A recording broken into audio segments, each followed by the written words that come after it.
Muy buenas noches, tengan todos ustedes bienvenidos al Teatro Fernando Gutiérrez Barrios, a esta segunda jornada académica con las conferencias que Archivo de Indias, Veracruz, Sevilla, Las Dos Orillas, organiza como parte del trabajo de divulgación y el compromiso de difusión que tenemos como asociación.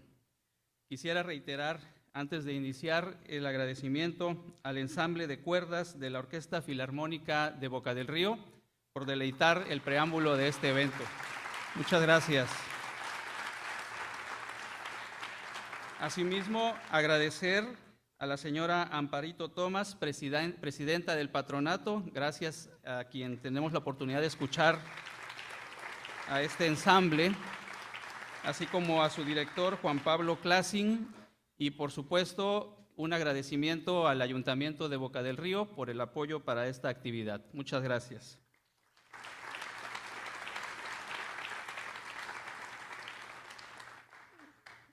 El día de hoy nos reunimos nuevamente para dar continuidad a estas actividades promovidas por la Asociación Archivo de Indias, Veracruz, Sevilla, Las Dos Orillas, un proyecto académico, cultural, de difusión y de divulgación histórica que tiene el propósito de reforzar los vínculos de colaboración entre México y España a partir del trabajo de recuperación documental de aquello que nos une y nos hermana como naciones, que es ese pasado en común y esa historia compartida.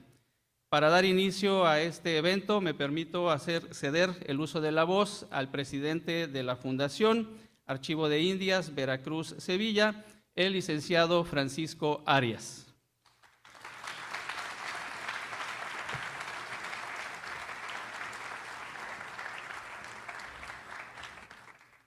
Gracias. Buenas noches. Pues yo solo quiero dar la bienvenida a todos ustedes a este acto académico. Estoy seguro que lo van a disfrutar, que van a compenetrarse bien de estas palabras de nuestro socio de los fundadores de la Asociación Civil, Ricardo Oms, a quien tengo el gusto de presentar a todos ustedes a que reciban estas buenas palabras que va a brindarnos don Ricardo Oms. Gracias por venir y bienvenidos.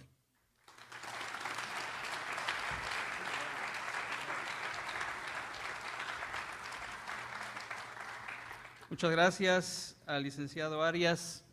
Asimismo, también queremos agradecer a quienes por quienes su apoyo a las actividades de la Fundación es posible que podamos estar teniendo este tipo de actividades y que también la página y los contenidos de la página estén activos y estén teniendo el impacto que actualmente tiene, que serían a las empresas CICE, Hutchinson Ports y CABE, Hutchinson Ports TNG y CEPSA. Un aplauso para ellos, por favor, por ese patrocinio generoso que hace posible estas actividades.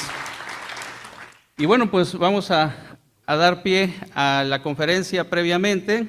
Me gustaría, de manera muy breve, para quienes no conocen el proyecto, explicarles rápidamente que la Asociación Archivo de Indias Veracruz Sevilla tiene la finalidad, a partir de un convenio con el Ministerio de Cultura del gobierno español, recuperar de este vasto acervo documental que se conserva en el Archivo de Indias y en el portal de archivos españoles, la documentación que se refiere o que tiene vinculación con la historia de Veracruz. En este proyecto hemos logrado recuperar una serie de documentos que permiten dar trayectoria y claridad también a diversos momentos del pasado colonial veracruzano particularmente, y la labor que ha venido haciendo la Fundación ha sido precisamente la de divulgar estas actividades con estas conferencias, con buscar captar también a otros públicos.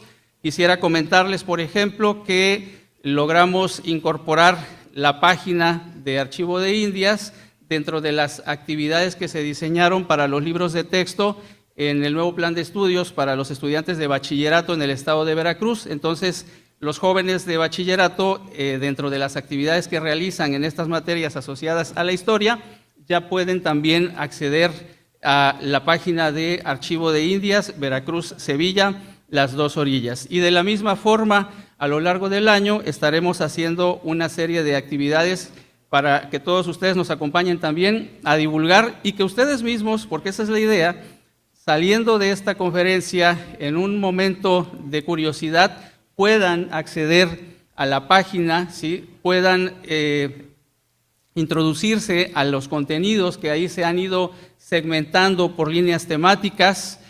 Por ejemplo, este año Veracruz conmemora el bicentenario de la desocupación de San Juan de Ulúa, que es el episodio que realmente cierra la consumación de la independencia. Bueno, pues ustedes pueden rastrear los documentos alusivos a esa etapa en Archivo de Indias, y para ello también estamos preparando esos contenidos para participar también de la conmemoración en el mes de noviembre. El acceso es muy fácil, la página es muy sencilla, archivodeindias.com.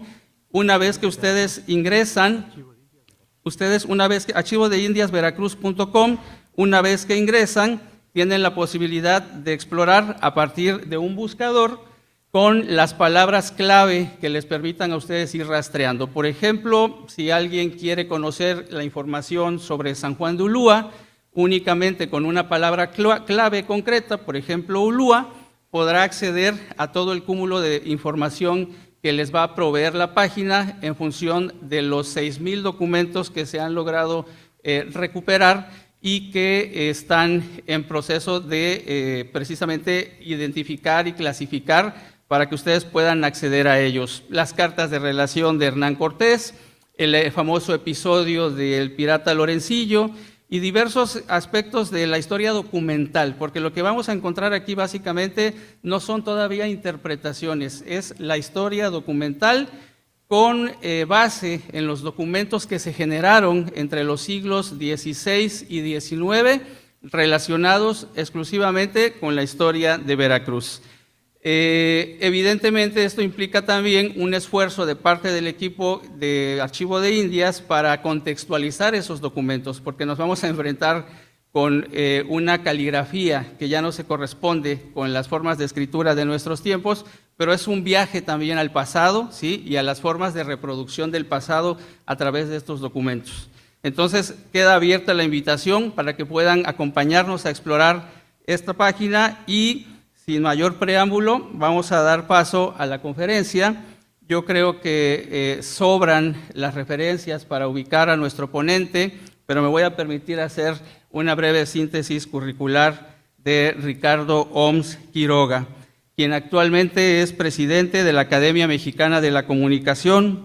Tiene en su haber un trayecto editorial consolidado en 25 obras publicadas. Actualmente diversifica sus actividades relacionadas con la investigación, con la consultoría en marketing político y también como generador de opiniones en medios de comunicación, particularmente en Radio Fórmula, y como articulista permanente en el periódico El Universal en su versión impresa y en su versión en línea. Ricardo, además, actualmente es vicepresidente de nuestra fundación, Archivo de Indias, Veracruz-Sevilla, y en continuidad con la primera conferencia que tuvimos, donde nos acompañó el cónsul de España, pues el tema que el día de hoy nos comparte es precisamente la leyenda negra española, mitos y realidades. Esperemos que sea de su agrado y al término, por favor, daríamos paso a las preguntas que ustedes pudieran tener al respecto. Muchas gracias. Adelante.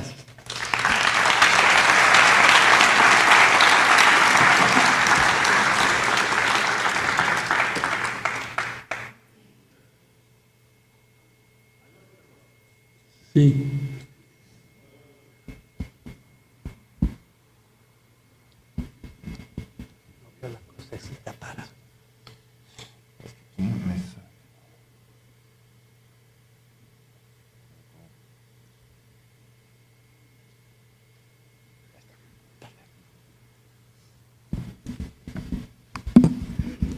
¿Qué tal? Pues buenas tardes, buenas noches.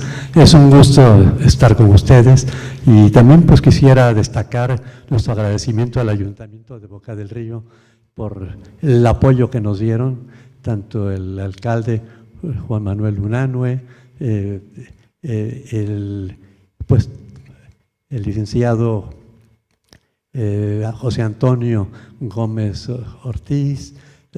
Ruiz, bueno, incluso aquí se encuentra Blanquita Castellanos, quien fue alguien que fue muy cercana de todo este proceso para que pudiéramos estar aquí con ustedes.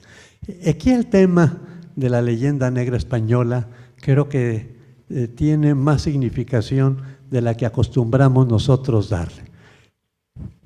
Quisiera aquí primero empezar con la presentación de este texto que es con el que abre precisamente nuestra página web de Archivo de Indias, porque habla de la visión que tenemos. Este texto que ustedes ven, que lo acabo de amplificar, dice: la historia generalmente ha sido contada desde el poder político, con los sesgos y adecuaciones que a las circunstancias convienen, generándose mitos y leyendas que ocultan la veracidad de los hechos. En la era de la información y la transparencia, se hace imprescindible reinterpretar la historia, permitiendo que la narración surja de los mismos documentos elaborados por los protagonistas, que los documentos nos narren la verdadera historia. Eso es lo que nosotros estamos pretendiendo, tratar de que la historia sea conocida a partir precisamente de las primeras fuentes, que son los testimonios escritos precisamente por los que la hicieron, por los protagonistas de la historia. El tema que propusimos, que es el impacto de la leyenda negra española, es actual. El impacto es actual, aunque pensemos que es un tema pues muy antiguo. Y es que pues todos sabemos, tenemos una sociedad que está dividida, confrontada, una sociedad hoy que no tiene esta visión de unidad que estaríamos pensando. Y esto tiene que ver por algo muy simple. Siempre la sociedad responde precisamente a las circunstancias y las condiciones psicosociales que tienen que ver con las experiencias anteriores, con las tradiciones, con los mitos, con las leyendas, con la historia. Todo esto queda en el inconsciente colectivo y es lo que termina, a final de cuentas, generando precisamente la idiosincrasia. La idiosincrasia que hace que todas las personas de un país, de una región, todas actuemos más o menos bajo los mismos patrones. Esto es fundamental entenderlo. Los cambios sociales no nacen de la nada, no nacen de una campaña. Es algo que se va forjando a lo largo de muchas generaciones. Y solamente cuando pueden incluso estar hibernando ciertos sentimientos, ciertas percepciones compartidas, y cuando las circunstancias se dan, pues afloran y dejan de estar hibernando y se convierten en activos, que eso es lo que hemos visto en los tiempos actuales. Pero para entender lo que hoy sucede, pues tenemos que echar mano como referencia al pasado, a ese pasado que fue conformando nuestra idiosincrasia. Y es que la leyenda negra española, quizá pudiéramos ubicarla como la primera campaña de desprestigio global que hubo en el mundo. Aquí en México poco hemos oído hablar de ella. Yo reconozco que la primera vez que lo escuché fue precisamente en España, cuando con motivo de este trabajo que hicimos todos, incluso está aquí Jaime Vaca, que presidió la asociación Archivo los 500 años, invitamos a historiadores que vinieron con los alcaldes de Sanlúcar de Barrameda y Chipiona, y después hicimos, bueno, fue incluso también con el apoyo de muchas organizaciones veracruzanas que patrocinaron esos viajes, y yo hice un viaje posterior y se lo escuché a uno de los historiadores. Hablaba de la leyenda negra española y decía, ¿y eso de dónde salió? Y realmente eso nos hace sentir lo que está en los libros de historia, pues no es la historia real. Por eso insisto en que el impacto de la leyenda negra llega hasta nuestros días. Y es que hay algo fundamental. El tema de la conquista está en el centro de la leyenda negra española. Lo primero que hay que considerar es, ¿realmente existió la conquista? ¿Fue una conquista realmente de una potencia extranjera? Eso es lo que nos enseñaron en los libros de historia desde que yo recuerdo, desde que hice la primaria, y hace muchísimos años de eso. Ya estaba, pero esto es algo que no es fortuito. ¿Cuál sería el origen?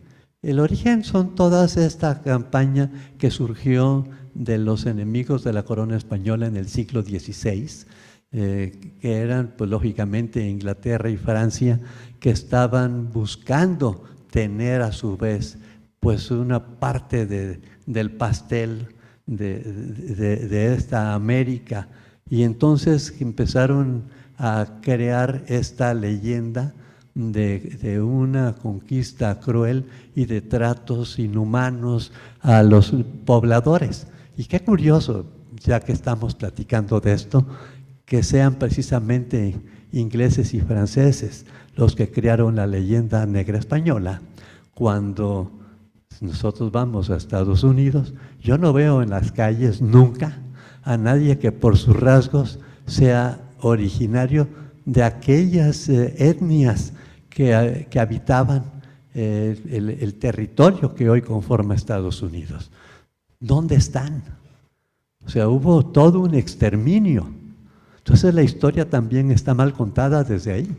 Y en cambio la existencia de todas los pueblos que habitaban antes de la llegada de Cristóbal Colón sigue estando presente en toda América Latina. Entonces esta historia de conquista y crueldad pareciera ser que caer por su propio peso. Igual esta parte de la violencia sexual y origen étnico impuro. ¿Y por qué cae por su peso la historia de la conquista? Por una razón muy simple. Cuando vemos el origen de la idiosincrasia mexicana, pues vemos que la indefensión, la desconfianza, es lo que prevalece en nuestra mentalidad, en lo que nos une. Pareciera ser que traemos una historia totalmente diferente, pero todo esto no es reciente. Desde que se gestó la independencia, ya se empezaba a hablar de esto. Era lógico incluso que pudiéramos decir que consumada la independencia, pues había que engrandecer la labor de los que generaron la independencia, pues definitivamente hablando de lo malo que eran los de antes. Eso sucede siempre, pero vamos a poner un ejemplo de cómo se empieza a manipular la historia. Siempre damos por sentado que don Miguel Hidalgo y Costilla, cuando dio el grito de Dolores, esa frase de mueran los gachupines, pues eso es la primera mentira que quizá del México independiente, porque no era cierto. En realidad la pretensión de todos los que organizaron la guerra de independencia, la corregidora de Querétaro, Aldama, Allende, todos ellos pues provenían precisamente de las familias criollas. e incluso habían estudiado en su escolaridad militar en España. Realmente lo que sucedía, que no nos cuenta la historia y que hoy tenemos que empezar a descubrir, es que se gestó este movimiento porque España estaba invadida por Napoleón Bonaparte, quien había dejado a su hermano José como rey. Estamos hablando de 1808, miren las fechas. 1808, José Bonaparte, a quien le decían Pepe Botella, que es como se le conoce en la historia, gobernaba. Y entonces hubo todo un movimiento de este lado del océano para independizar a estos territorios de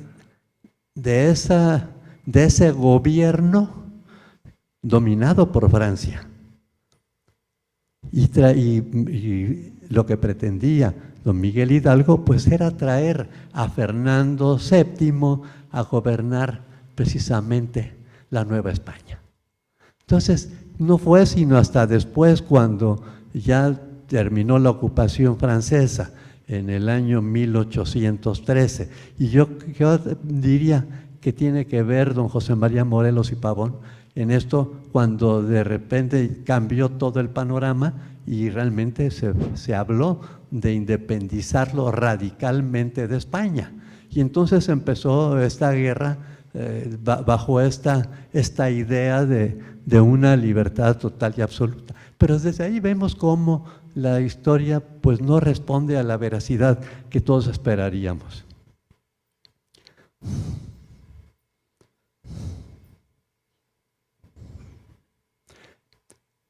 Cuando hablamos de que si hubo conquista o no, yo me remitiría a estos números. Con Cortés no venían más de 850. Es más, a Veracruz llegaron 500. Y no eran 500 soldados en el estricto sentido de la palabra. Uno de los miembros de nuestro consejo editorial, María del Carmen Martínez y Martínez, que incluso conoce perfectamente Veracruz, ha estado aquí con nosotros en varias ocasiones, escribió un libro muy importante que se llama Veracruz 1519, Los hombres de Cortés, es el subtítulo. En ese libro ella, después de analizar quiénes vinieron con Hernán Cortés, dice que de los 500, 350 sabían leer y escribir y firmaron la declaratoria de la fundación del Ayuntamiento de Veracruz. Si tomamos en cuenta que en esas épocas saber leer y escribir implicaba una escolaridad que los hacía ser personas ilustradas, pues nos damos cuenta del perfil de quiénes eran ellos. Eran gente de la baja nobleza española que vinieron pues a hacer la América, pero no eran soldados en el estricto sentido de la palabra. Es más, Cortés, cuando salió de Cuba con sus galeones, no venía con la idea de venir a conquistar, venía con la idea de venir a ver qué negocios habría por aquí. También vino con la idea de rescatar españoles que se hubieran quedado varados en los territorios en expediciones anteriores. Y así fue como descubrió, por ejemplo, en Yucatán, a Jerónimo de Aguilar, que terminó siendo su intérprete del maya con respecto a la cultura maya.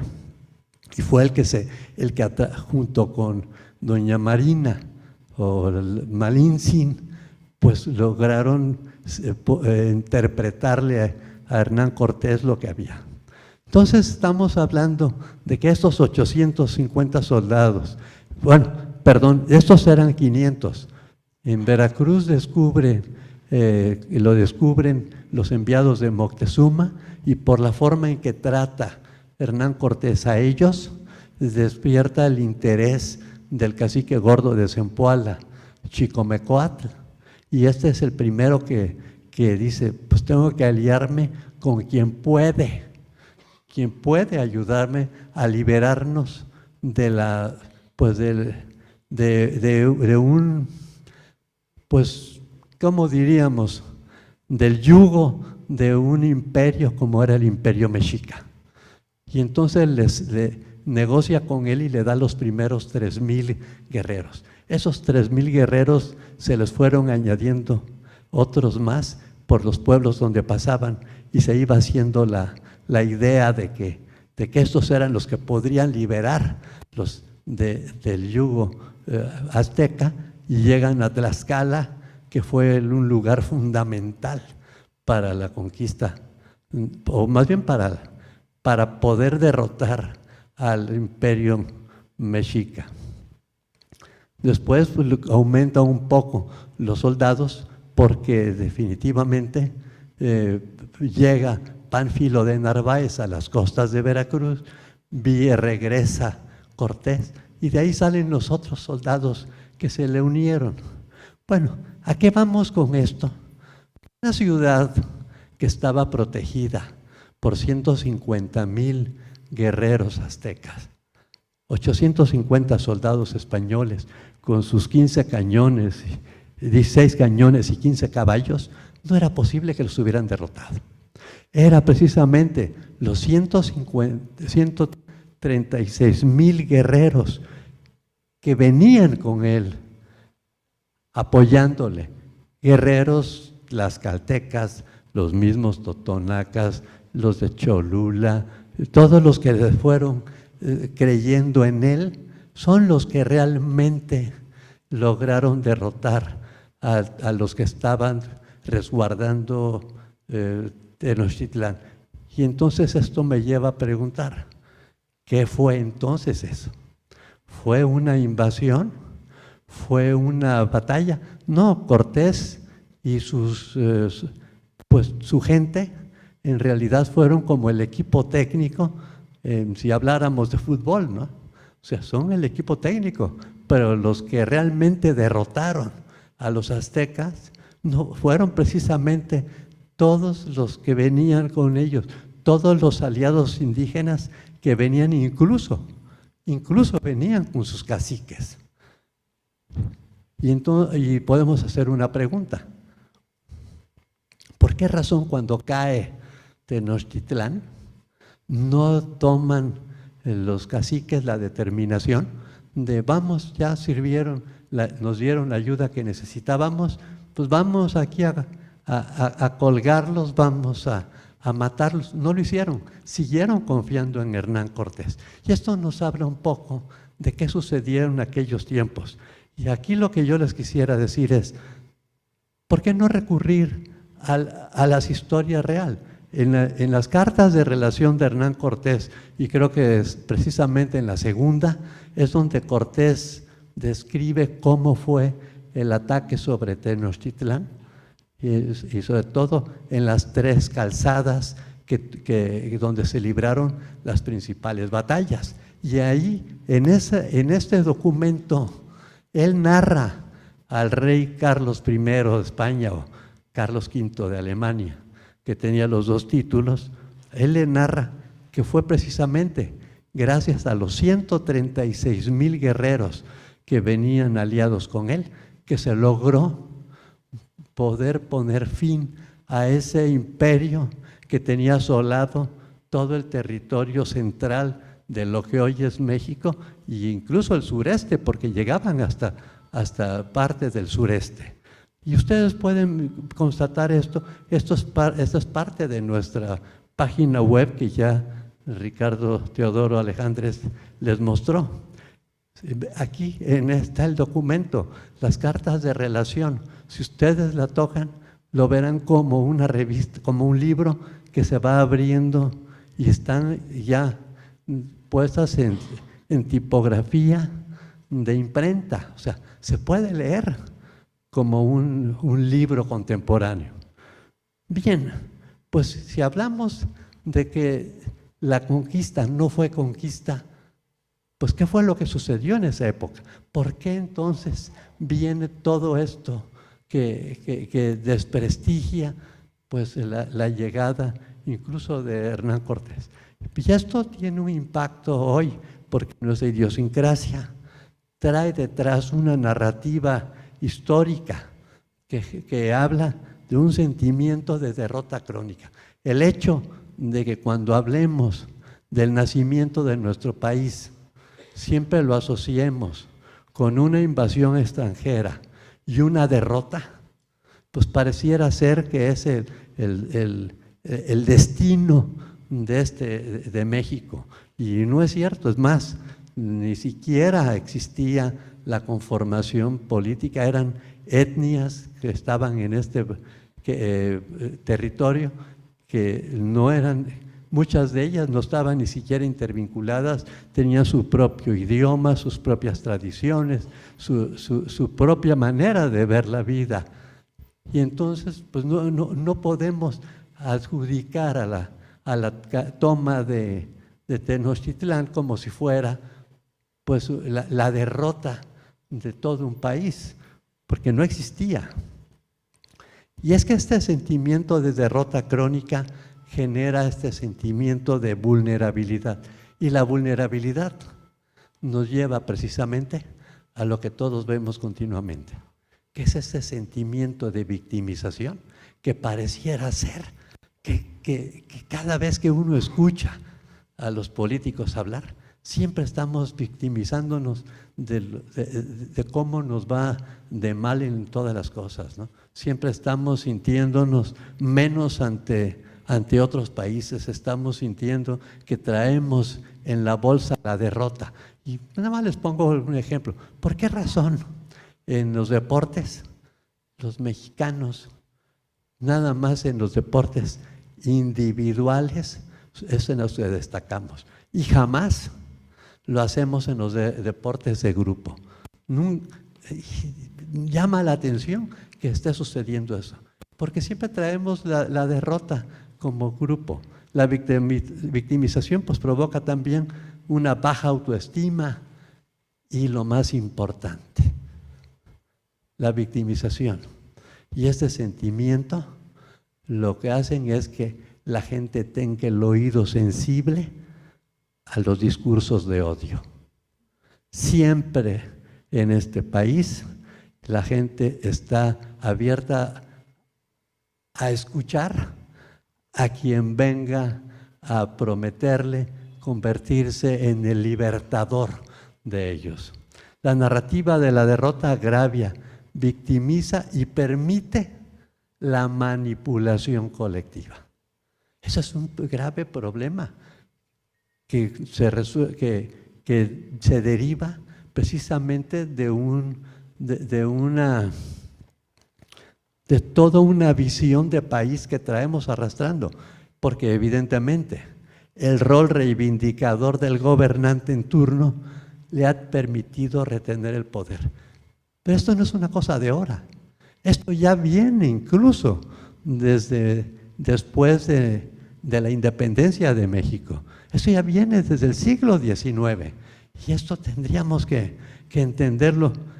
Incluso aquí, les pongo aquí estos dos casos. Estos dos historiadores, Carlos María Bustamante y Lucas Alamán, cada uno representaba una corriente histórica en principios del siglo XIX, cuando apenas México se había independizado de España. Carlos María Bustamante traía la visión indigenista y Lucas Alamán la visión hispanista. Y con esto, ¿qué nos habla? Pues que lo que estamos viviendo hoy, estas confrontaciones de conflicto, pues ya venían desde aquella época. O sea, tienen pues casi 200 años de existencia. Por eso insisto en que lo que vivimos hoy tiene que ver con lo que está grabado en el inconsciente colectivo de todos los mexicanos como país. Y esta falta de unión, ¿a qué nos llevó? Nosotros recibimos en 1821 un país con 4.975.000 kilómetros cuadrados. ¿Cuántos años nos duró ese territorio? Casi nada. Hoy tenemos 2 millones. O sea, menos de la mitad. Y esto pues es lo que nos lleva a entender que la historia está mal contada. Y cuando hablamos, y aquí quisiera hacer mucho énfasis, las leyes de Indias. Las leyes de Indias fueron el documento legal y jurídico con que la corona española intentó poner orden en los territorios de América. Y esto pues hay que verlo desde esta perspectiva. Sería ingenuo pensar que no haya habido abusos durante los 300 años de dominación española. Por supuesto, porque los abusos vienen también de las ambiciones personales. Y es más, hoy todavía sucede lo mismo, pero eso no significa que haya habido una visión gubernamental, una visión de gobierno tendiente al abuso, como dice la leyenda negra española. Lo que sí lo hubo, por ejemplo, cuando vemos incluso en las películas de vaqueros, como las fuerzas del ejército federal norteamericano llegaban y exterminaban a las tribus indígenas. Ahí sí hubo exterminio, y un exterminio propiciado desde el centro del país. Aquí fue todo lo contrario, y tan fue todo lo contrario de que hay testimonios, pues están los documentos que lo muestran, en que la reina Isabel la Católica, la vez que recibió a Cristóbal Colón, después de haber llegado, trajo varios esclavos indígenas, y dicen que la reina en esa audiencia delante de todos le pregunta a Hernán Cortés, que traía encadenados a 5, le preguntó: ¿y qué son ellos? ¿Animales o personas? Ante la respuesta: son personas, dio la orden la reina Isabel de liberarlos de inmediato y regresarlos a sus lugares de origen. Y esto terminó siendo una visión de la corona española durante todos los 300 años de dominación en nuestro territorio. Y lógicamente también en Sudamérica, porque esta era la visión de ella. E incluso esto pues se contrapone a la idea que siempre nos han dicho de abuso. ¿Qué decían las leyes de Indias? Primero, estaba prohibida la esclavitud indígena. Es una falacia que digamos que había esclavitud. Respeto a la propiedad. No podía ningún español quitarle a una comunidad indígena sus tierras. Las siguieron teniendo en propiedad y las trabajaban para ellos. Pagaban lógicamente un impuesto, pero eso sucede todavía hoy, o sea, es normal que eso suceda. También no había esclavitud, pero había respeto a la libertad laboral. Nadie podría exigirle a una persona de una etnia indígena que trabajara para él. Tenía que ser una decisión personal. Además, debía haber un pago forzoso. Las jornadas tendrían que ser de 8 horas y había un 7º día de descanso. Oigan, esto en el siglo XVI me parece evolucionado cuando vemos que hasta la revolución industrial en Europa todavía había jornadas de 12 y más horas de trabajo diarios para la gente mal pagada. Se les trataba en condiciones realmente inhumanas. Y en cambio, ¿cómo es que la legislación española ya traía esta visión? Que yo la veo como una visión humanista. La legislación española de los siglos XVI y XVII, porque las leyes de India se fueron conformando a lo largo de los años, que se fueron integrando de lo que eran normas que había. Su antecedente, por ejemplo, las leyes de Burgos y otras más que fueron generando esta que terminó siendo la culminación. Pero definitivamente los siglos XVI y XVII, con su humanismo, se anticiparon a los avances sociales del siglo XX. Creó una cultura de respeto a los derechos humanos. Y eso no se le reconoce a la corona española. Por eso pienso que definitivamente toda esta confrontación lo único que trae es una visión distorsionada de la realidad. ¿Y cuál fue el impacto de estas dos visiones? La que nos han enseñado a través de los libros de texto, desde que estudiamos por primera vez historia en la primaria. Pues evidentemente la victimización generó resentimientos y agravios y una expectativa de reivindicación, que era cuando entonces alguien que llegara se convertía en un caudillo y la gente pues tenía las ganas de creer, que eso ha sido siempre la forma de nuestro país de trabajar. Un país dividido y resentido es manipulable ideológica y políticamente. Y esto tiene que ver con lo que es la historia de este país en los más de 200 años que tenemos de vida independiente. Así ha sido nuestra historia. Por eso es tan importante entender la idiosincrasia nacional. Y fíjense algo muy importante. ¿Qué hubo en aquella época?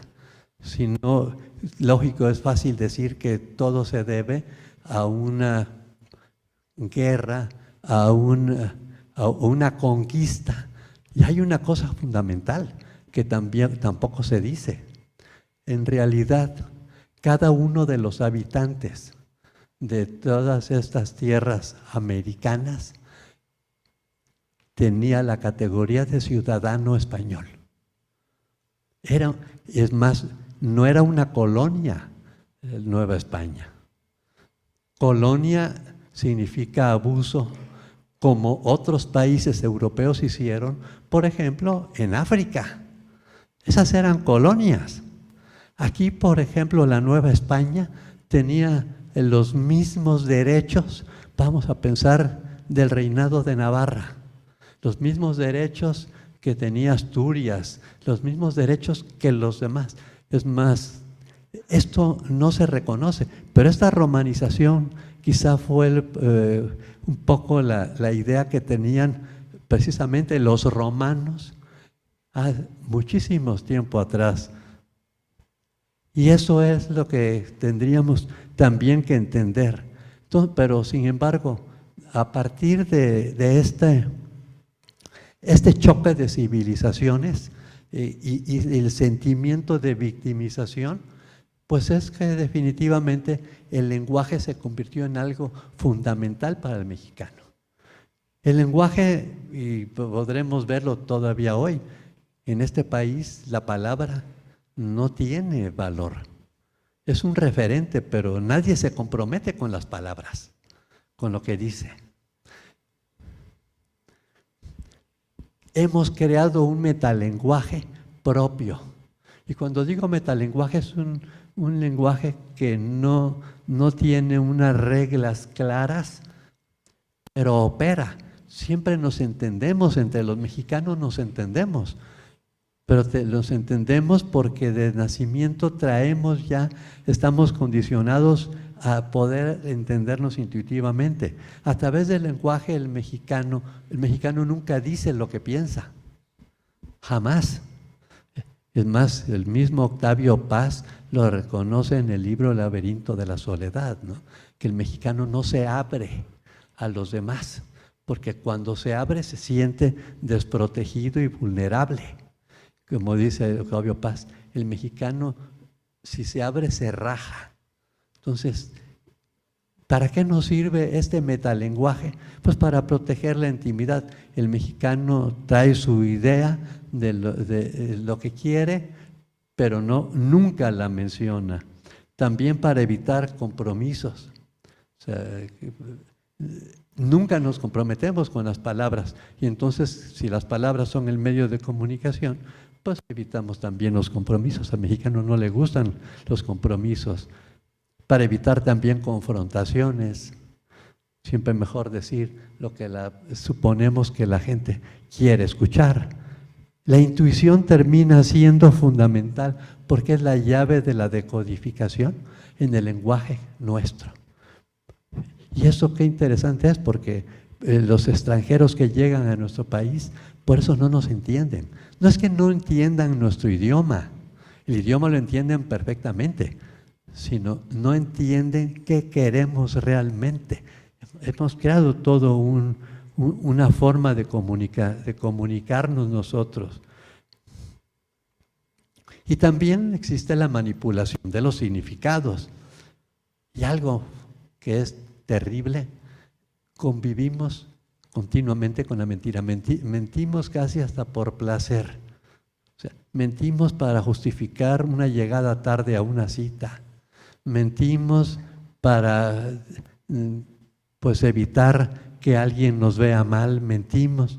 O sea, la mentira es parte de nuestra convivencia cotidiana. Sin embargo, lo que sí es terrible es que la tolerancia a la mentira en la impartición de justicia es la fuente de las injusticias que hoy tenemos. Y esto valdría la pena considerarlo totalmente.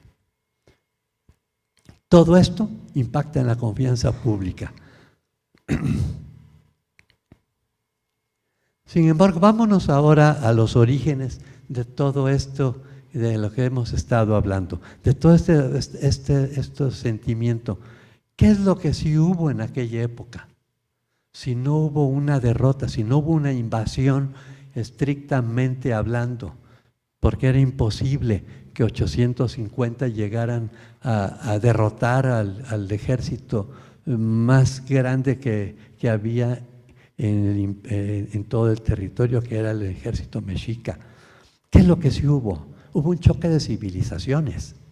Eso sí, entendámoslo. Y debe haber esto impactado emocionalmente a la gente. Por eso es que el mexicano terminó centrándose en sí mismo y generando todos estos recursos para proteger su intimidad. Esa sensación de vulnerabilidad. También hubo una conquista, sí, la conquista cultural y espiritual. ¿Qué es lo que sucedió a partir de la llegada de los españoles? Bueno, pues cambiaron las costumbres, cambió la alimentación. Recordemos algo fundamental. Había muy poca proteína en estos territorios y eran antropófagos. Aunque no los queramos reconocer, eran. Cuando Mel Gibson, con su película Apocalipto, osó mencionarlo, me recuerdo que fue un escándalo en los medios. Nos da vergüenza, pero era real. O sea, porque todos los sacrificados pues terminaron siendo devorados. Y eso no lo reconocemos. ¿Qué sí hizo? ¿Qué hicieron con los españoles? Trajeron una nueva forma de convivencia, una nueva forma de relacionamiento entre las personas. O sea, ¿por qué vivir con el miedo de ser apresado y terminar siendo pues sacrificado y devorado?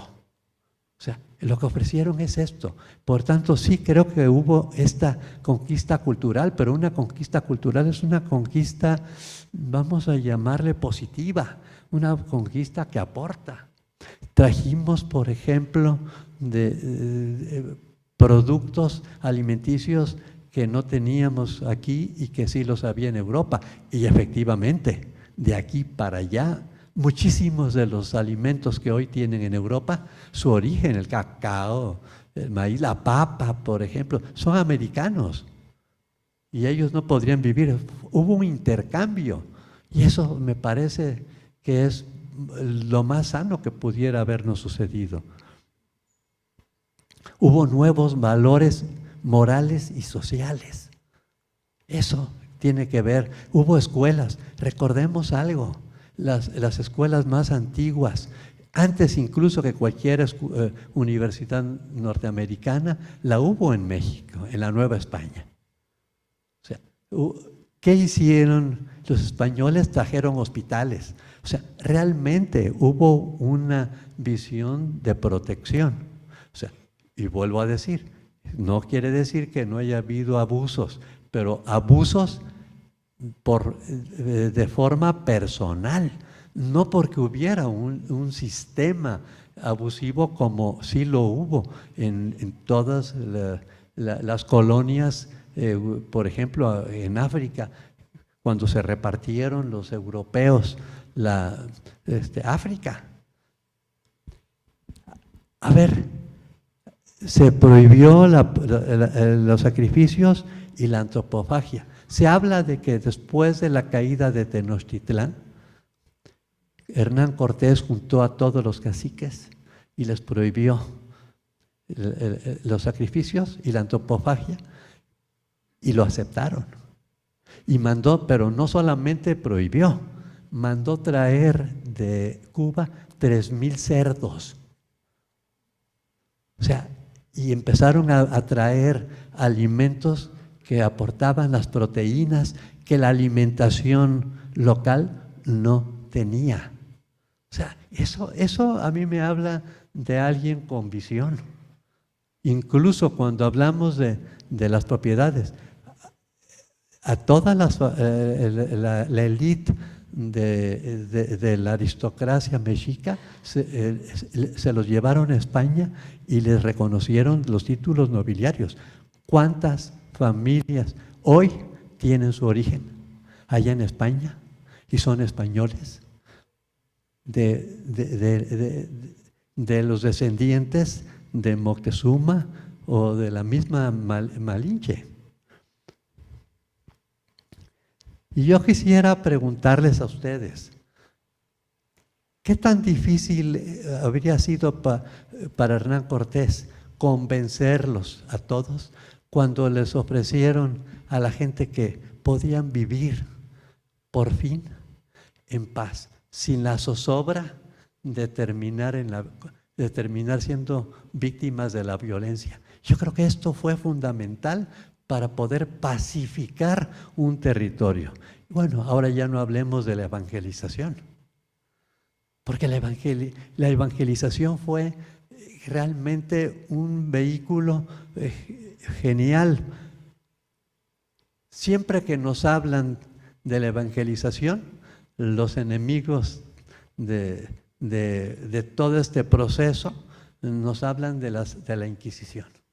Hay un estudio que leí de una catedrática de la UNAM, y un estudio reciente, es más, lo tengo el nombre de ella y todo en mi libro México Dividido, donde dice que en 300 años solamente hubo 40 ejecuciones por parte de la Inquisición, en 300. A su vez, en la misma época, en el siglo XVII, 1600 y pico, en la ciudad de Salem, Estados Unidos, ejecutaron en tan solo 5 años a 19 mujeres acusadas de brujería, para después terminar reconociendo las acusadoras que habían mentido. O sea, es que la Inquisición realmente no era lo que nos dijeron, no fue la clave para poder evangelizar. O sea, yo pienso que incluso la evangelización en nuestro país fue tan flexible que permitió que muchas de las tradiciones indígenas se fueran anexando a nuestra liturgia católica y hoy hasta nos enorgullece el sincretismo religioso. Hoy es nuestro orgullo porque es una riqueza cultural de este país. ¿Y por qué a qué se debe? A esta capacidad que tuvo la Iglesia Católica española, y hay que aclararlo, española, de poder permitir, no imponer, sino convencer, buscar la forma de que la gente de origen indígena pues recibiera la idea de una religión como la nuestra. Y les voy yo veo simplemente, quiero imaginarme a alguien que vivía en aquella época en nuestro territorio, imaginármelo, siempre con la zozobra de los sacrificios humanos, y de repente llega un misionero y les dice, es que, ¿por qué seguir a unos dioses crueles y salvajes y violentos? Nuestro Dios mandó a su único hijo a ser sacrificado por todos nosotros. Creo que ese es un argumento fundamental para entender por qué la evangelización terminó funcionando en este país. Y otra cosa muy importante, Carlos I de España, por ahí de 1540, ante la duda de cómo debiera ser la evangelización en América, pidió a la Universidad de Salamanca que le dieran, que analizaran de acuerdo con la liturgia católica si era viable, si era legítimo imponer la religión, pues como hacen los islámicos. O sea, los islámicos la imponen. O sea, y el que no la acepta, pues es enemigo de la fe y está condenado casi a muerte. Bueno, pues Carlos I le pide a la Universidad de Salamanca un veredicto, y después el veredicto final de los abogados que analizaron el caso dijeron que debía prevalecer, de acuerdo con la esencia de la Iglesia Católica, la libertad de conciencia, que no se le podía imponer. Y eso obligó evidentemente a que la evangelización fuese realizada con base en el convencimiento. Y esto también hay que reconocerlo, porque de eso no se habla. Por lo tanto, yo veo que la gran odisea española no fue la parte militar de venir a conquistar América, fue precisamente la conquista cultural y espiritual de América. Esto es lo que debiéramos estar reconociendo, y esto nos habla de una fusión de civilizaciones. Todo lo anterior pues ha generado una sociedad desconfiada, individualista, porque cuando alguien es desconfiado se vuelve individualista. Por eso los mexicanos somos pues tan proclives a lo nuestro. La corrupción no es más que una forma que tenemos los mexicanos de decir los beneficios deben ser personales. O sea, y no pensar en la responsabilidad colectiva. Vamos a hablar del México hoy. Es importante reinterpretar la historia como una fusión de civilizaciones, no como una conquista, que ya pues he dado los argumentos que tengo detrás. Manejarlo con orgullo de lo mejor de dos mundos. Y hay que decirlo, es que no eran dos culturas, eran dos civilizaciones. Lo que había aquí en este territorio por parte de las culturas autóctonas es de dar orgullo. O sea, quiero imaginarme con las descripciones que hay de Tenochtitlán, la tecnología que debe haber existido para poder vaciar un lago y construir una ciudad en el siglo XIV, en 1300, después de 1325, en Europa. ¿Qué tanto tenían conocimiento de eso? O podemos también ver lo que sabían ellos sobre astronomía, y esto para poder conocer los ciclos de la agricultura. O sea, estamos hablando de temas que nos debiesen enorgullecer. O sea, esta civilización era una civilización socialmente incluso buena, que su lado malo era la parte violenta, porque curiosamente tenía que ver con la parte religiosa, que fue también de lo que nos salvó precisamente la evangelización. Pero no es, bueno, y aparte de esto, la parte arquitectónica, social, todo lo que hoy es algo que nos llena de satisfacción. Y es que los agravios no vienen de hace 500 años. Y nada más quisiera recordar algo. Cuando hablamos, por ejemplo, de que José María Morelos y Pavón abolió la esclavitud, ¿de cuál esclavitud hablamos? No era la esclavitud de los indígenas. Recordemos que él tenía incluso étnicamente ancestros afroamericanos, así nos los presentan.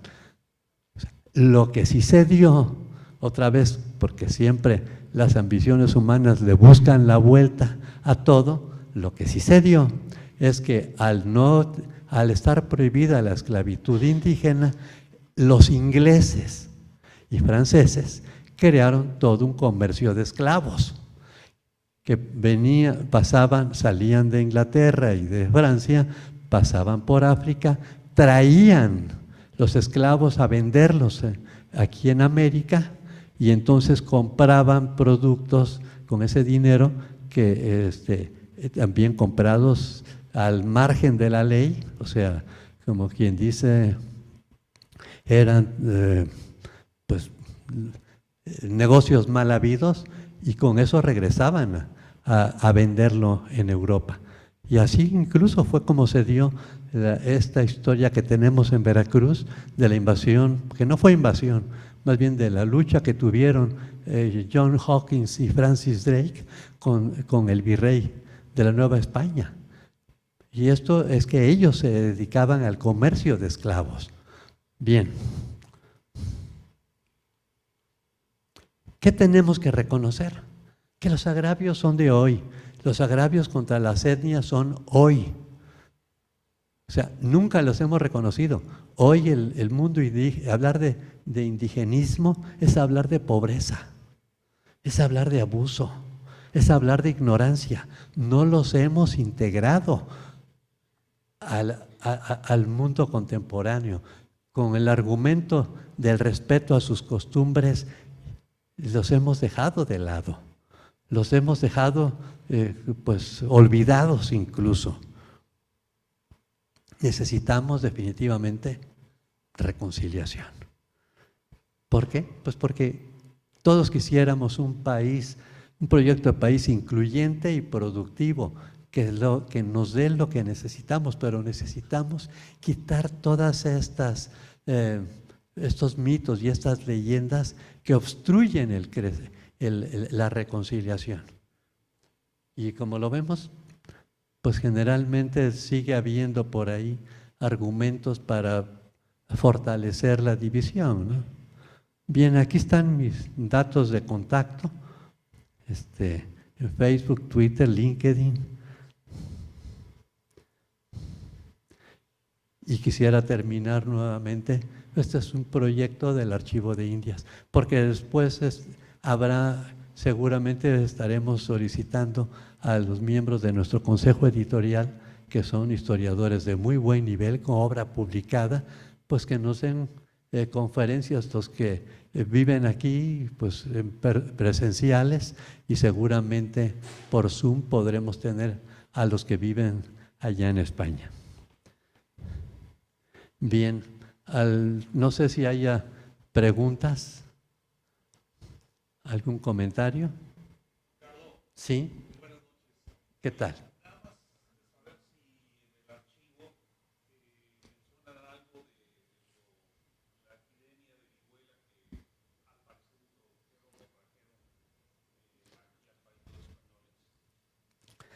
Bueno, evidentemente que todo eso debe estar en los documentos que están allá, seguro, seguro que están. No nos hemos metido en eso. Miren, trabajar lo de los documentos requiere incluso de todo un protocolo, porque no crean que está abierto a que cualquiera llegue y tome los documentos que tienen 400 años. Hay un protocolo y tenemos que planificar incluso el trabajo con ellos. O sea, hay que presentarles un proyecto de trabajo continuamente. Y entonces, pues nos estamos yendo, y además es un mundo de documentos, porque ahí están los documentos de toda América, de toda América. Y entonces es entrar a hacer una exploración, a ver qué encontramos, y eso es lo que está haciendo nuestra gente, entrar a encontrar, y cuando encuentran temas importantes, pues es cuando entonces ya se digitalizan. ¿Quisieras tú contestar esto? En nuestra asociación tenemos un experto que es Ricardo Teodoro Alejandre, que es incluso, aparte de tener doctorado en historia, conoce muy bien la parte documental. ¿Quieres contestarlo, Ricardo? Pues de hecho, en el buscador de la página, cualquier duda que ustedes tengan con respecto a esta información se puede rastrear, ¿sí? La idea es que en función de los intereses de cada uno de nosotros podamos generar esas palabras clave. Lo decía al principio, ¿no? Por ejemplo, si yo le pongo viruela, ¿sí? Una de dos. Si la viruela es entendida en ese sentido en el siglo XVI o le ponen otro nombre, ¿sí? Porque, por ejemplo, hay enfermedades asociadas a, ¿cómo se llama? La fiebre amarilla, por ejemplo, ¿sí? El vómito negro, el escorbuto, ¿no? Puede tener una denominación distinta a como se entiende hoy. Entonces es una cuestión ahí también de jugar un poco con los lenguajes, lo que decía también Ricardo, cómo las palabras han ido evolucionando. Puedo poner la palabra de epidemia, por ejemplo, que sí es más amplia exactamente, o directamente hay algunas categorías. En la segunda fase del proyecto hicimos un convenio con la Facultad de Historia de la Universidad Veracruzana y lo que estamos haciendo es generar nuevas categorías que amplifiquen más los criterios de búsqueda, ¿no? Entonces, la idea es que ustedes como usuarios de la página también vayan haciendo sus propios rastreos para ir generando ese interés, porque una cosa inevitablemente los va a llevar a otra, ¿sí? Incluso puede ser que en lugar de que me aparezca el documento colonial, me aparezca algún tipo de plano, ¿sí? De un lazareto, por ejemplo, de un convento hospitalario, ¿sí? Y eso pues enriquece también más la parte de la cultura general que nos amplía, ¿sí? ¿Alguien tiene alguna otra pregunta? Sí.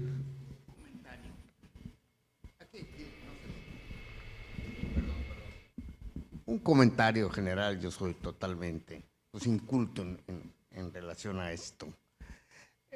Veo que en los últimos 100 años los gobiernos han tratado de limitar hasta donde sea posible la educación.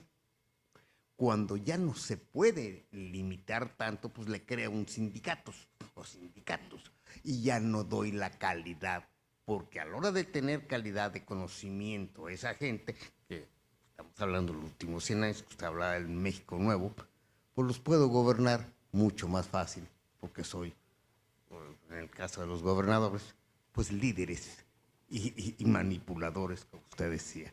No sé qué comentarios nos puede dar. Gracias. Pues sí, bueno, lo que tenemos que considerar es que no se están inventando cosas nuevas. Todo esto viene de mucho tiempo atrás. Pero si no lo sabemos, queremos que todo esto son las nuevas formas sociales y políticas de nuestro país. No, todo esto trae sus antecedentes muy arraigados ya. ¿Alguien tiene algún comentario? ¿Sí? ¿Existe información sobre cuál es el nivel de vida del mexicano medio?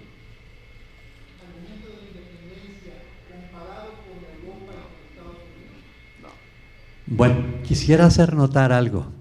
Posiblemente exista alguna forma de deducirlo, pero todo el archivo de Indias termina precisamente con la independencia, porque lo que está ahí es lo que viene a partir del descubrimiento de América, los documentos de Colón, y para nosotros como mexicanos, pues se terminan en 1825, ¿no?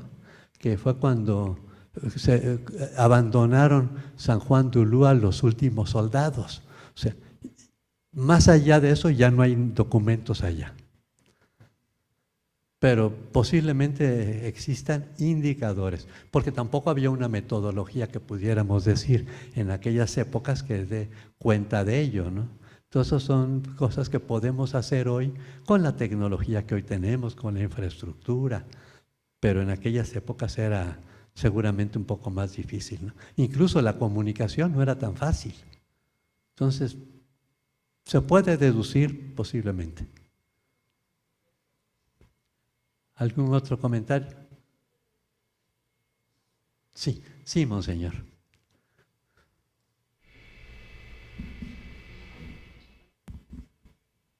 Pienso que sobre esta pregunta tal vez pudiéramos encontrar algo en los escritos de los misioneros, porque ellos describieron muchas cosas de cómo vivía la gente, de las novedades que veían, y lo nuevo y lo viejo, etcétera, ¿no? Y aquí quisiera, ya que hablamos del tema de la evangelización y aprovechando lo que nos dice Monseñor, recordemos esto, los primeros, ¿cómo diríamos? Diccionarios que hubo en el mundo, de los primeros fueron lo que los misioneros hicieron respecto a los lenguajes, vamos a decir, porque no son idiomas totalmente, de las etnias que vivían aquí. O sea, trataron los misioneros para poder evangelizar y para poder educar, armaron todo un sistema, incluso por ahí existen dos, no sé si tú los recuerdas, Ricardo, cuáles fueron los dos diccionarios que hubo en el siglo XVI incluso. Vocabulario, bueno, sí, o sea, hasta en eso hubo trabajo. O sea, los misioneros pues fueron gente que se acercaba a la gente. ¿Algún otro comentario? Sí.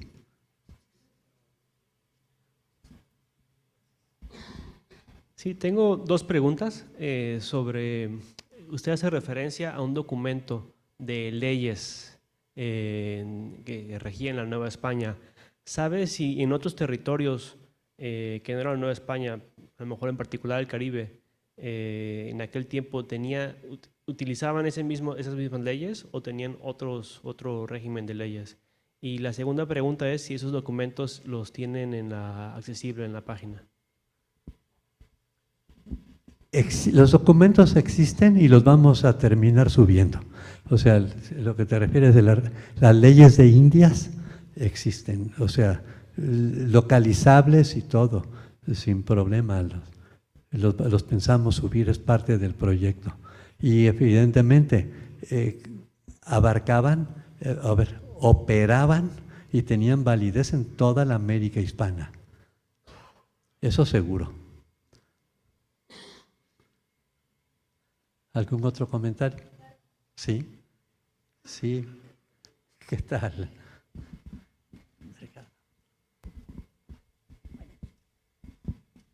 Yo solamente quiero felicitarte por este trabajo y felicitar a todos los que integran esta asociación por la innovación que han hecho para que nosotros tengamos realmente la cultura que debemos tener, porque como siempre se ha dicho, la historia la escriben los vencedores.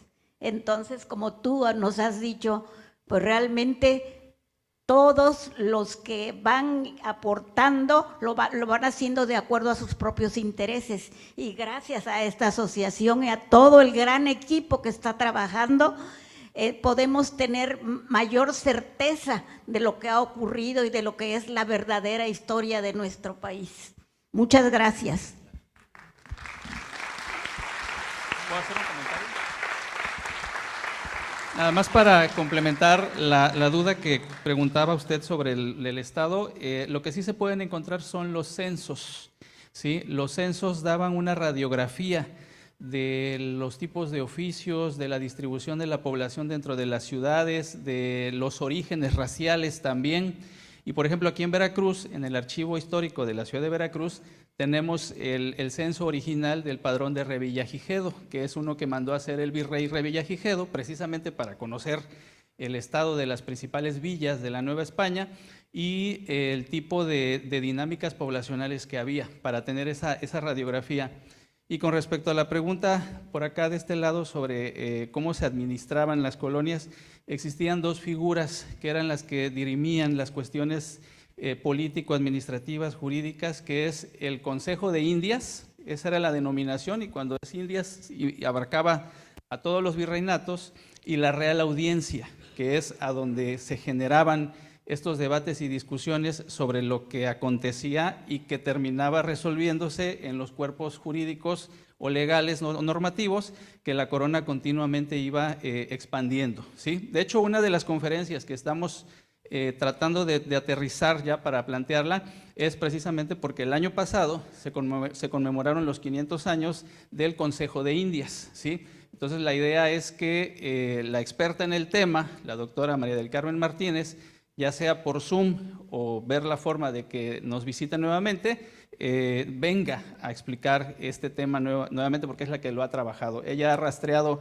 no solo el origen del Cabildo en Veracruz, sino cómo esos fundadores del Cabildo de Veracruz, muchos de ellos terminaron como fundando también o siendo parte del Cabildo de la Ciudad de México, ¿sí? Entonces, son temas muy interesantes de los que poco sabemos e incluso de las polémicas dentro de estos organismos, ¿sí? El Consejo de Indias tuvo una serie de conflictos en sus orígenes que obligaron a sustituirlo, ¿sí? Por parte de la corona, porque como bien lo dice Ricardo también, los intereses chocaban en la forma de administrar estos reinos, ¿sí?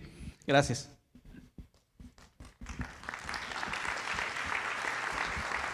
Bueno, incluso existía en esa época una frase cínica que decía, se acata pero no se cumple. No, es real, o sea, y esto nos habla. Y también una cosa interesante, que nos habla de cómo la corona española veía lo que era el tener justicia en los territorios. Los juicios de procedencia. Los juicios de procedencia se aplicaban incluso a los virreyes, cuando hacían algo que implicaba abusar del cargo, perjudicando a alguien. Es más, al mismo Colón, por si no lo saben, lo terminaron encarcelando. La reina Isabel la Católica mandó traerlo encarcelado. Le hicieron una auditoría allí en Santo Domingo, y a partir de ahí se lo llevaron esposado, y hasta que se aclararon todas las cosas que él había hecho, porque no pareciera haber sido una persona tan proba como todos creíamos, ¿no? Otra vez, que se crean mitos y leyendas respecto de esto, pero los juicios de procedencia son una figura pues que hoy no tenemos. Yo no veo que se juzgue mucha gente que debiera estarse juzgando. Es más, ayer las noticias nos hablaron de alguien a quien protegieron ahí para que no terminara quitándole el fuero, ¿no? Entonces, había figuras, había un interés legítimo de gobernar con una visión humanista.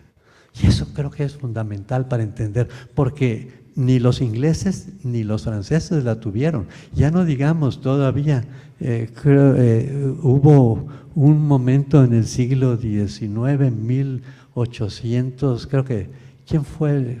Bismarck, o quién fue, perdón, el que repartió, no, o sea, quien citó a todos los países y se repartieron África, ¿no? O sea, y esto habla de cómo la visión que existía. Y en cambio en España, la corona española siempre buscaba el bien colectivo. Sí. Oye, Ricardo, ahorita que hablabas del lenguaje que nos define como nación, como pueblo, como cultura, como sentimiento, como política, creo que esta nueva corriente que tú dices, como bien lo dijiste, que últimamente se le da a la leyenda negra y nos hace replantear el uso del lenguaje, por ejemplo, a no llamarla de algún modo época colonial, ahora la llamamos época del virreinato. ¿Tú cómo llamarías a ese momento del encuentro o que se llama el encuentro entre Hernán Cortés y el Imperio Mexica, como la conquista? No sé cuál sería la mejor palabra para llamarla, el encuentro, o no sé, el día del mestizaje, no sé, ¿cuál sería la mejor manera de nombrarla?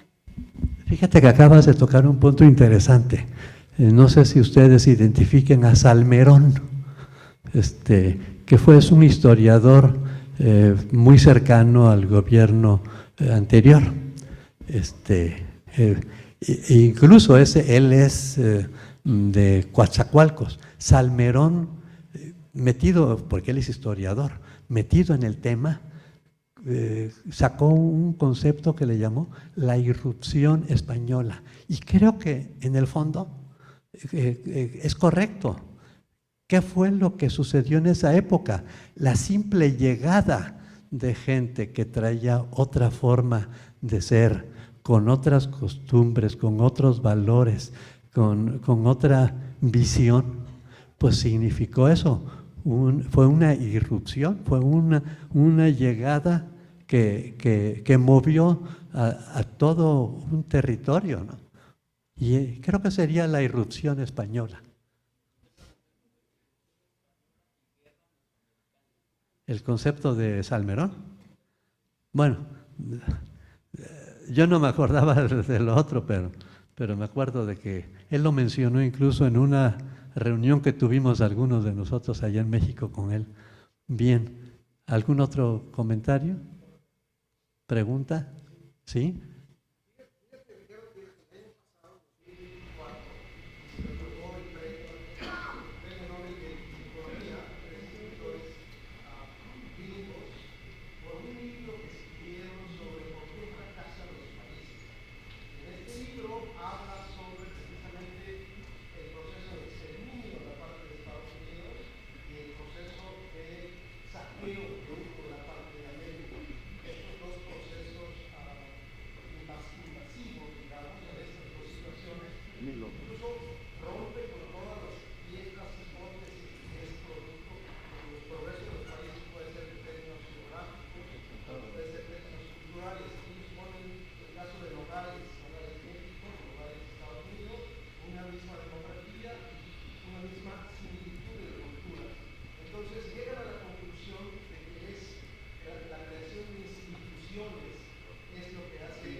Mira, tocaste un punto fundamental, y es que las instituciones terminan siendo el eje, a final de cuentas, de la convivencia.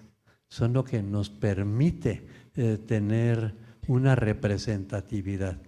Y creo que lo que hizo la corona española, ¿por qué razón terminaron gobernando este territorio?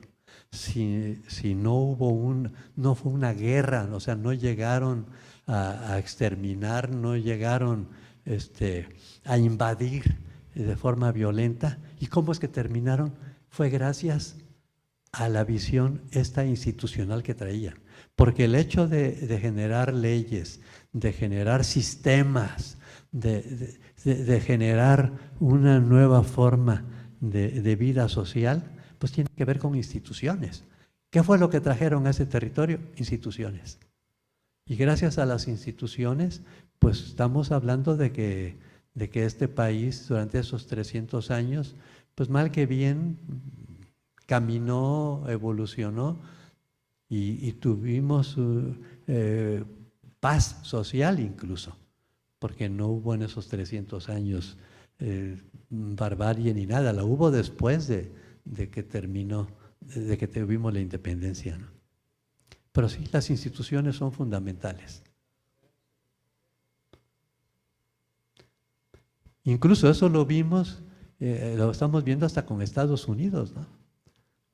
O sea, la fortaleza de las instituciones es fundamental para frenar incluso a alguien que quiere imponer su voluntad. Por eso debemos proteger nuestras instituciones. Ricardo,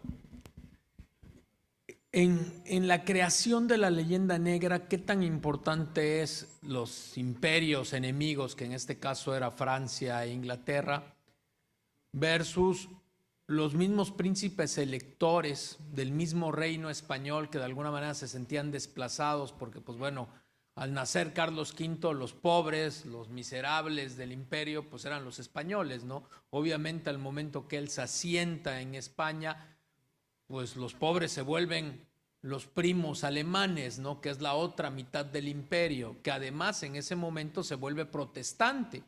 Y el emperador permite que se vuelva esto gracias a la libertad que precisamente mencionaste, de conciencia. O sea, digamos que en este trinomio, diría yo, de por una parte las potencias enemigas, por otra parte el mismo enemigo interno dentro del imperio español, y luego el factor de los criollos que de alguna manera logran la independencia, ¿qué peso le das a esto a lo largo de la historia?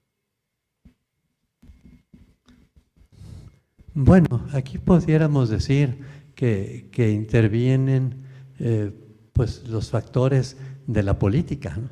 O sea, los intereses.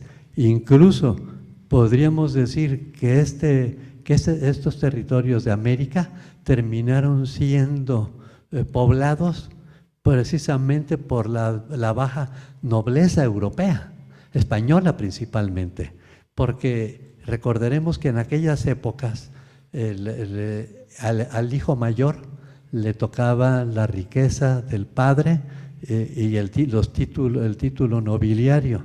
A otro lo mandaban al ejército y a otro lo mandaban a la iglesia.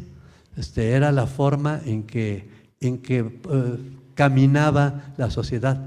Y vamos a pensar, y después del cuarto. Es más, el mismo Hernán Cortés pertenecía a la baja nobleza. Hernán Cortés, su apellido real no debiera haber sido Cortés, sino Monroy. Su padre fue el que cambió el apellido suyo por el de su madre, pero si no, él hubiera sido Hernán Monroy. Pero los Monroy eran gente de la nobleza, o sea, quizá no de la altísima nobleza, pero en gente que por lo tanto eran instruidos. Esos son los que vinieron acá. No es cierto otra vez la mentira aquella de que España abrió las cárceles y subía a los barcos, a los delincuentes para que vinieran aquí a poblar estas tierras. Esa es una fantasía.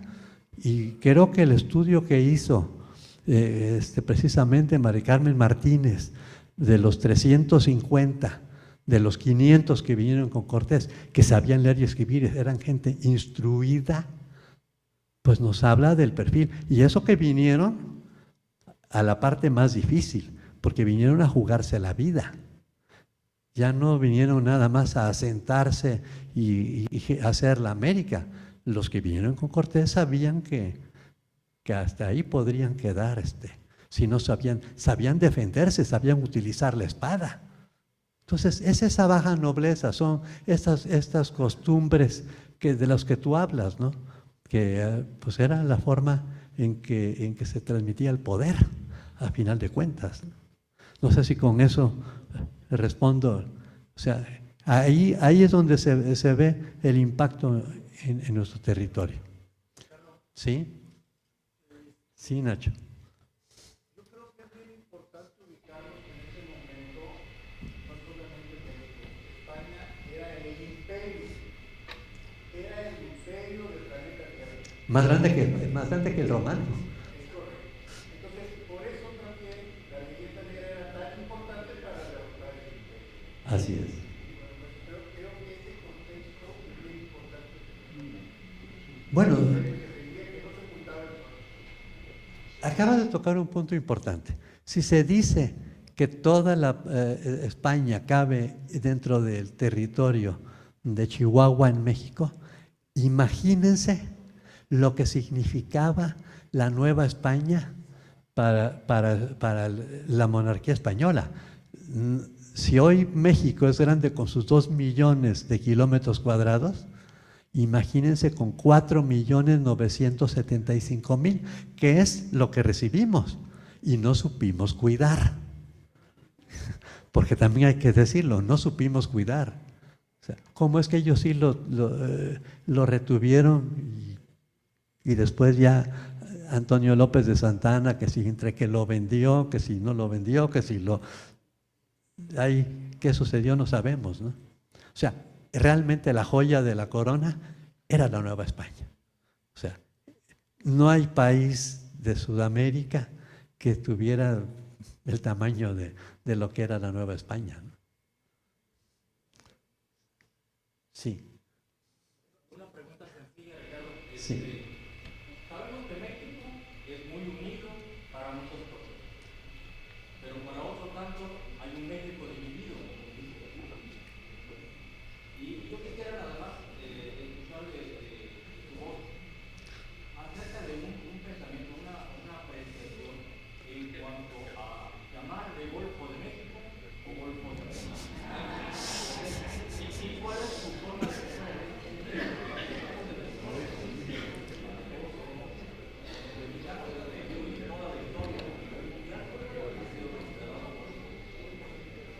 Bueno, es que, a ver, volvemos otra vez al mismo punto. Ni siquiera creo que vaya a terminar caminando más allá de los próximos 3 años lo del Golfo de América. O sea, no tiene jurídicamente un sustento esta pretensión del presidente Trump. Es el Golfo de México. Y eso es lo importante que tendríamos que ver. ¿Cuál es el rol que ha tenido este país en el mundo? O sea, creo que este país no le hemos dado nosotros mismos, nos quedamos encerrados en barreras invisibles todavía hasta el inicio de la globalización. Yo creo que hasta firmamos el primer contrato de TLC con Estados Unidos en la época de Salinas y empezamos a vincularnos con el exterior. México siempre estuvo cerrado totalmente, y lo vemos incluso en la forma en que nos manejamos, ¿no? Somos un país que siempre se cuidó, siempre a la defensiva. Yo diría eso, siempre a la defensiva, siempre cuidándose, que no vengan los de fuera, porque los de fuera nos pueden desquiciar, que no abierto a las migraciones.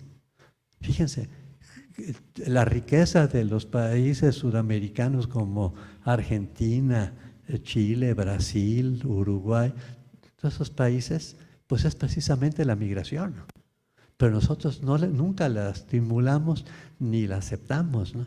Entonces, no le hemos dado valor a lo que es este país. Este país fue en la época del virreinato el primer productor de plata del mundo y el segundo en oro.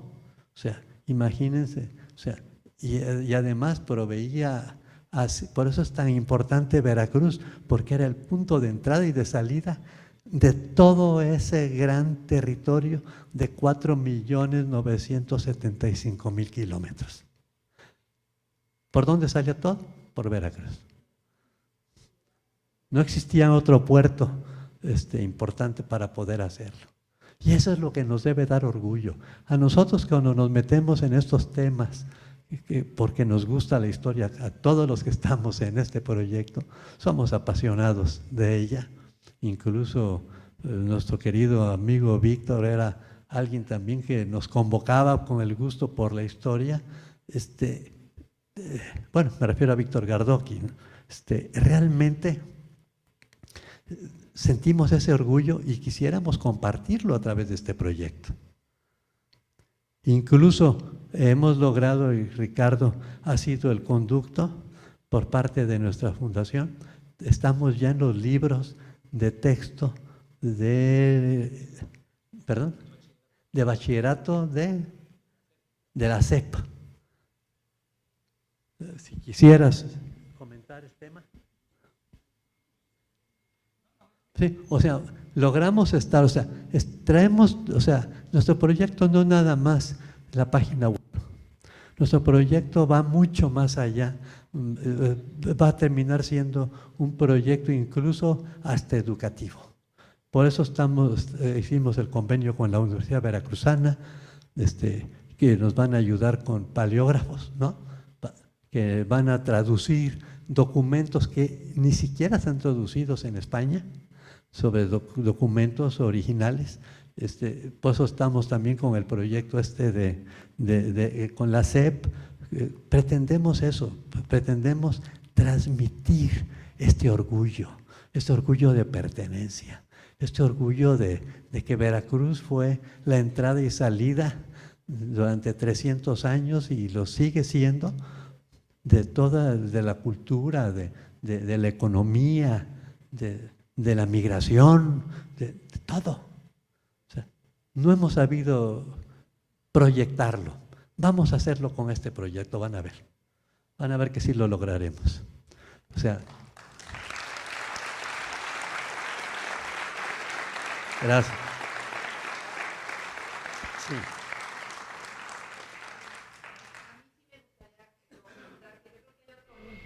Es esta explotación de recursos que hubo en la Nueva España. Yo creo que si comparamos lo que creció la Nueva España en estos 300 años con lo que creció España, no tiene comparación. En México se crearon las principales ciudades, las principales edificaciones, mientras que en España, pues algunas, ¿no? Algunas ciudades. Entonces yo creo que es otro mito que tendríamos que desmascarar, ¿no? Desmascarar, porque realmente creo que mucho de lo que se explotó se quedó en nuestro país. Entonces yo creo que ya son 300 años de crecimiento de nuestra nación que como que marginamos, discriminamos, y es realmente la base en donde se formó. Sí, efectivamente, o sea, fuimos en esa época pues el eje de todo ese imperio español, ¿no? Era México, era la Nueva España, y efectivamente, o sea, pero todo otra vez por una visión humanista de gobierno, o sea, no de explotación, no fuimos colonia. Por eso cada vez que hay que cambiar, fíjense la importancia del lenguaje. El lenguaje es fundamental, el lenguaje crea los mitos. Si no sabemos utilizar las palabras correctas, generamos percepciones equivocadas. Por eso hay que empezar a eliminar las palabras como colonia. No, México no fue colonia. O sea, hay que empezar a hablar de conquista. No, hubo pues una irrupción española, hubo una fusión de civilizaciones, etcétera, etcétera.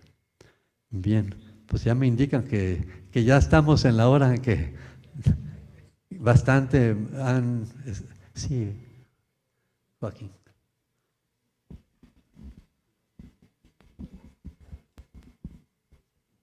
Perdón, soy Joaquín Tiburcio, Tengo 82 años de edad, igual que este señor. Y en esta etapa de mi vida estoy muy decepcionado de mi país.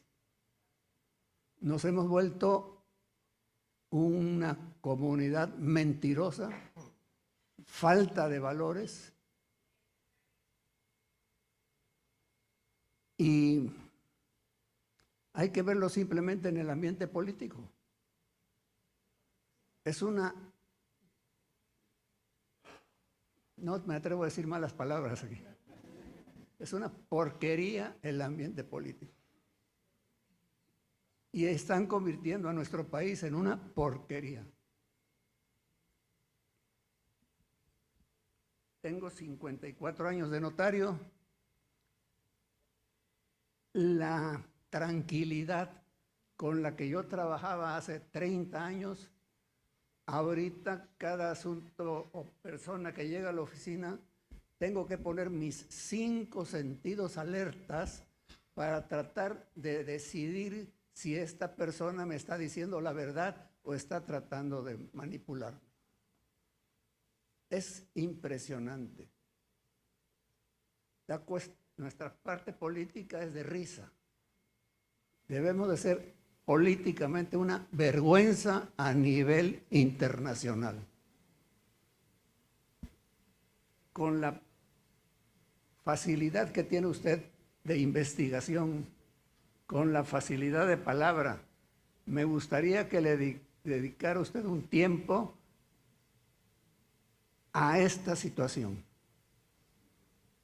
a encontrar el por qué, en qué momento nos perdimos. Probablemente estamos regidos por una presidenta que a lo mejor es extranjera. Llegamos a esos extremos tan absurdos. Y estoy muy preocupado por mi país. Gracias. Bien. Bueno, pues creo que como podríamos decir, esta situación pues es parte de lo que dejamos que sucediera, ¿no? O sea, pero siempre hay tiempo para tomar el camino, para rectificar, y creo que ya está habiendo un poco más de conciencia ciudadana, y esto posiblemente es un proceso largo, pero quizá veamos pronto cambios más drásticos, ¿no? Yo pienso que todo debe cambiar. ¿Algún otro comentario? Bueno, pues muchas gracias.